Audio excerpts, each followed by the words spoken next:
புதுசாக ஒரு டாக் வாங்கியிருக்கோம். அது ரியல் டாகா இல்லை ஃபேக் டாகான்னு கண்டே பிடிக்க முடியாத அளவுக்கு அப்படி ஒரு டாக் அது. என்னதான் இது ரியல் டாகா இல்லைனாலும் இதுக்கு கொஞ்சம் கமெண்ட்ஸ் வந்து ஃபீட் பண்ணி வச்சுருக்காங்க. அதை நம்ம சொன்னால் அது அப்படியே பண்ணுது.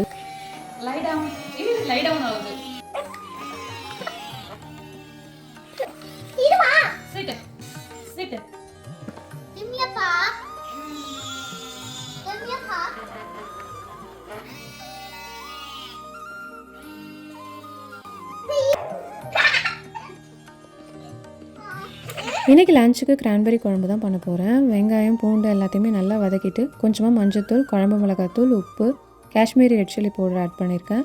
இதெல்லாம் வதங்கினக்கப்புறம் கிரான்பெரியை நல்லா வாஷ் பண்ணிவிட்டு அதையும் இதில் சேர்த்துக்கோங்க. 2 தக்காளியை ஃபைனாக அரைச்சி அதையும் இதில் ஆட் பண்ணிக்கிறேன். 10 மினிட்ஸ்லேயே கிரான்பெரி எல்லாம் நல்லா வெந்துடும். ஃபைனலாக வடகம், வெந்தயம், கருவேப்பிலை, பெருங்காயம் போட்டு தாளிச்சுக்கோங்க. கொஞ்சம் வெல்லம் ஆட் பண்ணிக்கோங்க. கிரான்பெரி ரொம்பவே நல்லது. பர்டிகுலராக யூடிஐக்கெலாம் ரொம்ப நல்லது. கண்டிப்பாக எடுத்துக்கோங்க. பபாய்.